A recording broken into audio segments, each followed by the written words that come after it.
Hello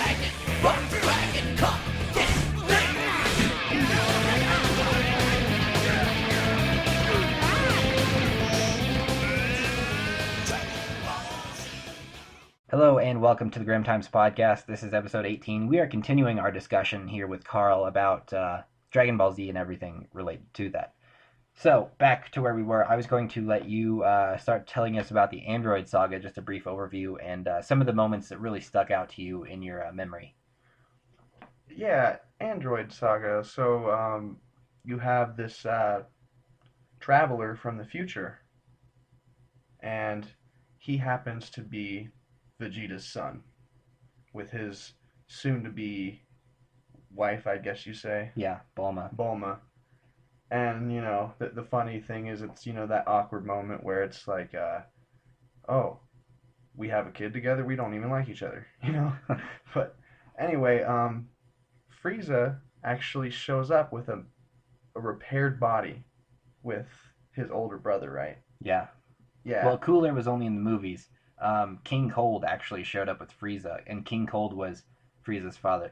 So you have that moment where you have, like the biggest villain of the show, and you think, oh, great, they're going to do like every other show ever has done, and they just come back and they're stronger than ever, and, you have to beat them some other way. Nope. Trunks kills him in like half a second? Yeah. It was pretty quick. And it's a really cool scene, too, because Trunks, slices him up with the sword, and then just does his, I can't remember what that blast is called, but he just pretty much blows him away with one energy blast. So, and this Trunks guy, he comes from an alternate future. Well, it has to become an alternate future if they want the future to be not messed up, because he comes from a future where these androids built by this evil genius, Dr. Gero, right? Yeah. Yeah, and they are going to take over the world unless, Goku and the Z Fighters can stop them again. Well, the one problem with that, Goku is going to get this horrible heart condition. And right when the first androids show up, he starts to show symptoms. And so, one of my favorite scenes that stands out for me to this day is Vegeta, he's been off in space training, trying to become what Goku did when he beat Frieza. And, he's incredibly frustrated that he can't.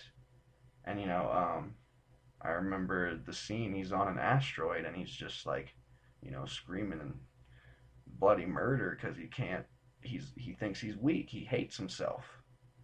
And, he becomes Super Saiyan. And then in that moment in the series, you're like, oh, here we go, there's more of them.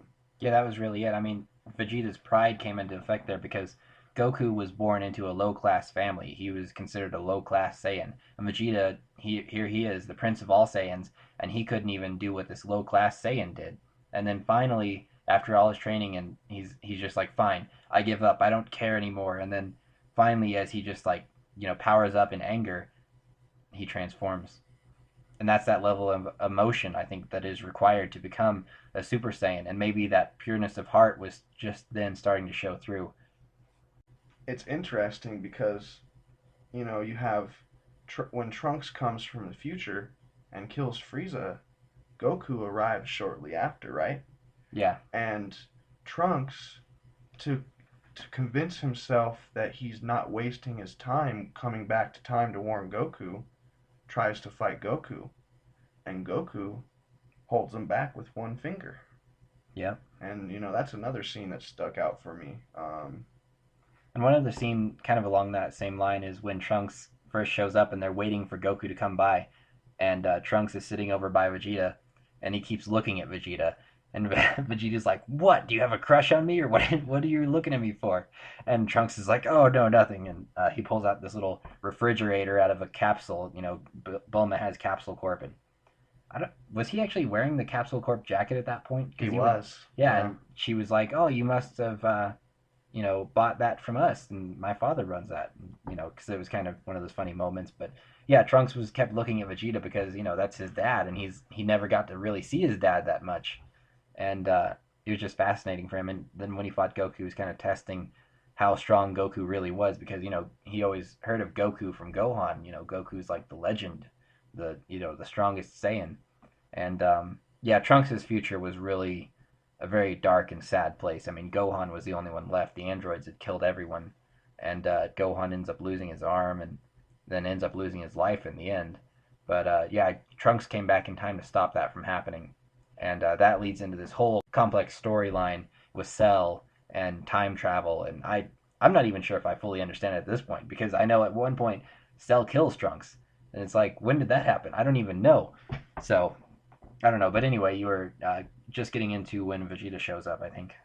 Yeah, and Vegeta shows up and he's a Super Saiyan. Everyone's surprised that he's reached that level, and he kills one of the androids rather easily, if I remember. Yeah. Just rips his arms off. But then another, I think the next one would be 13 and 14, the blonde haired chick, and the 17 and 18. 17 and 18. Yeah. Yep. 18 See, was the blonde. it hurts me to say, but Jeff is definitely more of a DBZ fan than I am. He knows the specifics way more. Yeah, I am a bit of a super nerd, I guess. I don't But know. it does kill me to say that, folks. But Yeah, it was 19 and 20 that first showed up, and it turns out Android 20 was Dr. Gero, and 19 was the one that Vegeta killed, easily, with this really weird looking white clown looking thing. yeah, I remember it. It was Yeah. creepy. But yeah, after that happened, Gero takes off, and the Z fighters kind of follow him, looking for his hideout, and that's where he's going to activate 17 and 18. And yeah, I mean, they're trying to find these guys frantically, because Trunks at first he's like, "What the heck? These are the wrong androids. It's not right." So then 17 and 18 get activated. 16, he's this big burly guy with like this big orangish red mohawk, and everybody thinks that he's going to be the strongest, but really he's isn't. It's hard to gauge. I mean, I don't know. 17 and 18, they lay waste to everybody. They take out all the Z fighters, and as Carl said, Goku had the heart disease, and Trunks shows up and gives him the medication for it. And at that point in time, they didn't have the medication that Goku would have needed, but since Trunks is from the future, it's at a point where they have the cure for it. I love that era with the androids, just the fighting and the storyline behind it. But then Cell comes into play, and Cell is my favorite bad guy. Yeah, I mean, he's pretty much, the genetic, like, he's more of like a biologically created. He's not really a robot, right? Right. He's not really an android. He's made of cells, and Right, thus he's called Cell. right. But he was made of cells from Piccolo, from Goku, from Vegeta. I mean, he has all their special attacks, and Yeah, he can knows do everything. their strategies, and you know, that's where in the show it starts to not rely on Goku so much to solve all the problems. There's other characters that they want to develop, and so Goku's son Gohan has been training incredibly hard with his, I guess you would say, master Mm-hmm. Piccolo, because Yeah. you would think Goku would be the one that would train Gohan, but Goku always takes it too easy on Gohan. Yeah, because it's his son. Right, and Piccolo is just, he's a, at this point in the show, he's a really, you know, he's a hero. He really is, but he's not nice. He doesn't treat people nice. He does the right thing, but he's not gonna, baby Gohan when he trains him. So that's why Piccolo is training Gohan, and Let's talk about Piccolo for a moment. I love how everybody can watch the show and take something different from it. Like Christy, her favorite character is Piccolo. And what I've always been kind of confused about is, who is Piccolo? Because there was the Piccolo that started out, and then when they went to Namek, Piccolo fused with Nail. And interesting thing about Nail, Nail was also done. The voice of Nail was done by Sean Shamel, the voice of Goku and King Kai. So you can kind of hear it too a little bit in Nail. But he fuses with Nail, and then he's like, "Just call me Piccolo," or whatever. And so then there's those two inside one body. And then where we're at right now in the Android and Cell saga, Piccolo fuses again, and at one point Piccolo is the strongest character in the show. He's when stronger he fuses with Nail and Kami, and right? Kami, yeah, when he fuses with Kami, and he's like, "Just call me the Namek" at this point, but it's still Piccolo. And yeah, at that point when he fuses with Kami, he is the strongest character in the show because Goku and Gohan are in the hyperbolic time chamber, or maybe in Vegeta and Trunks are at this point. I'm not sure. I can't remember. But yeah, it was really cool because Piccolo was the strongest, and this is when Cell was still the really weird looking lizard thing with the tail and everything, Yeah. and he was like sucking people up. And Piccolo goes over there and he beats him, like he beats the crap out of him. But then Cell escapes, and then he absorbs 17 first, I believe. Yeah, he absorbed 17 first. And Piccolo, it was interesting because the androids were actually hiding from Cell. And Piccolo's like, get out of here, trying to get the androids Yeah. to leave. And 17's like, what? Why are you saving me? Because Cell needs to absorb both the androids to become perfect Cell, the strongest he could be. And because Cell has those uh, cells from Vegeta and Goku, his pride is also there. And he actually lets the guys train and become stronger, and he wants the good fight. And that's why I really liked Cell so much, is because he was just so fun. I mean, he made the Cell games. Yeah. I mean, how awesome is that? Your bad guy wants to play games with you and give you a fair shot, and he's like, I Right. will fight you one by one, or I'll fight you all at once, but I would rather fight the strongest one first. And I think that has a lot to do with the Japanese culture in the Yeah. show. Again, yeah, so they have the Cell games and all that stuff, and at this point Vegeta, he reaches that ultra super saiyan where they get really big and bulky, and they fight Cell, and they realize that they're too slow. And Trunks had actually thought that he surpassed Vegeta in strength when he reaches ultra super saiyan, but it was really just that Vegeta knew that that size was too bulky and too slow to really keep up with Cell, and he was going to get his butt kicked. And so it's one of those moments where the son thinks that he's smarter than the parent, but really the parent, Vegeta knows what he's doing when it comes to fighting. So yeah, there was a Cell Saga there. Was there anything you want to add to that before we move on? No, I mean, there you could add things for days. Yeah, that's true. There's so many episodes in the series, but and deservedly so. I don't think there's enough really, but hopefully they'll continue on the series. There's been rumors about that for a while after Battle of Gods went over so well, selling out every theater it was in. Downloading was in the millions. So A new game that actually came out today as well. that was today. Oh Yeah. man, I got to pick that up. Yeah, me too. Don't roll your eyes, Christy. um, yeah, so there was that. Let's see. So yeah, after Cell gets defeated by Gohan, in my opinion, he is the first one to reach Super Saiyan level 2, and Goku actually sacrificed himself trying to transport. Cell was going to blow himself up to basically just win but lose at the same time. And Goku tries to transport him to King Kai's planet, and then King Kai and Goku all get killed, sadly. But and that moment with Goku too is where he's kind of just smiling, and he knows that he's gonna die, but he knows that he's saving his family, and that's kind of the ultimate reward for him. But it just makes you gain respect for Goku again. But anyway, Gohan ends up defeating Cell, and then we move on to the Buu saga, and this was pretty much the final saga. I mean, you could split it up like the Buu saga, the Kid Buu saga, and But yeah, so that was a really interesting thing. I liked Majin Buu quite a bit as a bad guy, but I mean, at this point, you have to get really creative with your villains, and I would almost say at the beginning when I first started watching, Buu was too strong. He was too invincible. But the lead up to that was epic with Majin Vegeta and being, taken over and reaching Super Saiyan 2, and then him fighting Goku in the desert. I mean, that whole sequence was just really epic. Right. And something I just want to touch on for just a few seconds is in that saga, you could definitely tell that they were trying to connect to the two universes of Dragon Ball and Dragon Ball Z because you had the World Martial Arts Tournament in it, Yeah, yeah, which was really interesting, kind of a throwback to the original series. yeah, yeah. I really enjoyed that part of it, especially with Videl coming into play, and she was learning how to fly from Gohan, and Goten and Trunks coming into the series at that point too. That was a really fun part. It was really interesting to see how.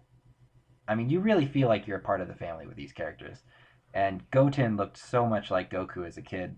Um, but then in GT, when they get older, you can really see the differences. But GT is kind of I like GT. I like the idea of it, but the execution was lacking a little bit.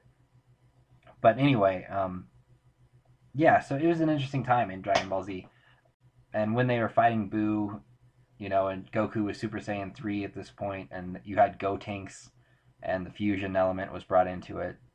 You actually have Vegito as well, which was the fusion with the Potara earrings that Old Kai had given them. And it was kind of funny because I think Goku doesn't tell Vegeta that the Potara earrings are permanent until like 2 seconds before he has to put it on. And Vegeta's like, "What are you telling?" And yeah, so he just snaps it on. They fuse to Vegito, and luckily, I guess they get absorbed by Super Buu, and because I think Vegito was a little too arrogant, kind of like Gotenks was, Yeah. and so he ends up getting absorbed, and that caused them to split. So they, got a second chance at being themselves again, I guess. And the only other time that fusion was in the series was in one of the movies where Goku and Vegeta actually do the what was that dance called? I guess it was just the fusion dance. Versus Janemba. Yeah, Yeah, good movie. yeah, and you have Gogeta, and let's see. Actually, does Gogeta go Super Saiyan 4 in the movie? Not in that movie, no. I don't think so. I don't even think Goku had reached 4 at that point. I didn't think he had. I know Gogeta does make it to Super Saiyan 4 though. Maybe that was during GT as well. I don't know. Yeah, it should be at GT. I don't remember 4 being in Yeah, maybe Dragon that Ball was. Z at all. Yeah, 4 definitely was not. But maybe that was when he was fighting Omega Shenron as Super Saiyan 4 Gogeta Yeah, in that yeah. very final. I actually watched the last part of GT not too long ago, and that you're right. Hmm. It was when he was fighting that dragon thing. The one where he's fighting Janemba. I thought that was interesting. The episodes that are around that time of the movie, you have the character Pycon in it, Yeah, yeah, and interesting. I forget what it's called, but Goku's dead, so he's in the other realm, and yeah. He's in Otherworld. yeah, and they have this big martial arts tournament, really, for all the Kais, and the Kais are basically like the kings of the sectors of the areas in the universe, and but uh, Jeff could tell you more specifics about that, but I just remember Pycon. He was also another character I really, really enjoyed watching. He was, at some points in the show, stronger than Goku. Yeah, I mean they were pretty much neck and neck in that final fight in the martial arts tournament. But then I think because you remember Grand Kai, he was gonna fight the winner right after whoever won the tournament, and Goku and Pycon are going at it, and they're in this dome thing, and they hit each other and kind of bounce off, and they both touch the dome, the roof of the dome at the same time. And Grand Kai comes up with this goofy thing. He's like, "Well, it turns out you're both disqualified because you touched the out of the ring, And Goku's like, "Are you kidding me?" So yeah, I don't even remember who won that fight between Goku and I Python. think it ended up being a draw. Yeah, so but yeah, that was another interesting part of the series. I mean, there's so many aspects you can look into. There were just such great moments, like when Vegeta sacrificed himself to try and kill Buu. It was the episode Final Atonement, one of my favorite episodes of all time. And Vegeta finally kind of he shows that he loves his son and his family, and he hugs Trunks, and um, it was this really emotional goodbye. And then in the end, that doesn't even do it. Piccolo's looking through the aftermath, and Buu starts coming back together. But yeah, so there was this whole deal with Super Buu and him absorbing people and getting their powers, and then Kid Buu came along, and Kid Buu was a scary little guy. I mean, he was Yeah, tough. yeah, But Goku and Vegeta, it was almost comical at times when they were on the Supreme Kai's planet fighting Kid Buu, and Vegeta's down there trying to distract Kid Buu while Goku powers up the Spirit Bomb, and it was really crazy. And that was the one and only time where that Spirit Bomb actually worked. I mean, I can't think of any other time where the Spirit Bomb actually accomplished anything. I mean, it was a yeah, great idea, and I think it was King Kai's technique, right? I think King Kai came up with the Spirit yeah. Bomb. King Kai for sure. Yeah. So I don't know. It was really interesting, but yeah. I mean, we're pretty much at the end of this podcast. We'll have to do another one at some point. I want to touch. We didn't touch on Broly at all, and Broly is someone that we must talk about. Yeah, And indeed. maybe we'll cover some of the other movies as well, and we'll talk about uh, Battle of Gods and all that kind of stuff. But anyway, I want to thank Carl again for being on the show.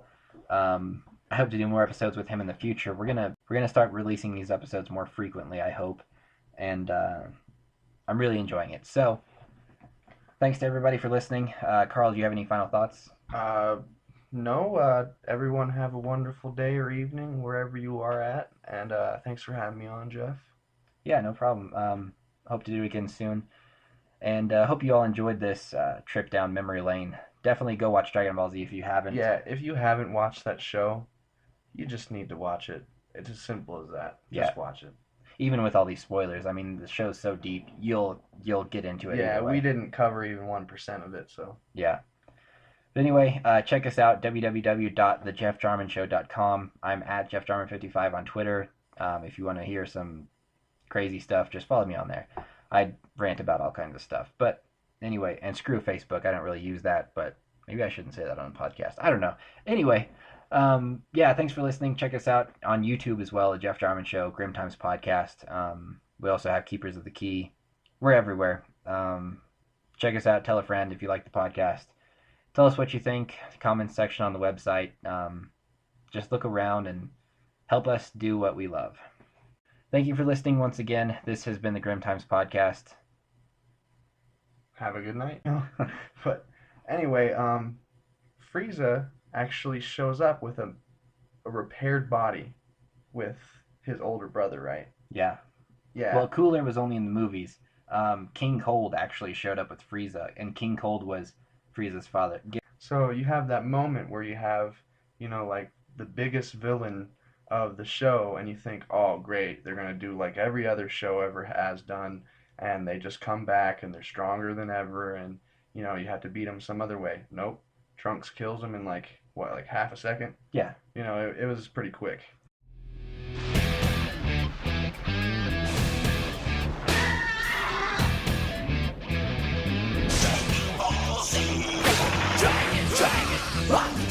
Dragon Ball Z. Dragon, rock dragon, come get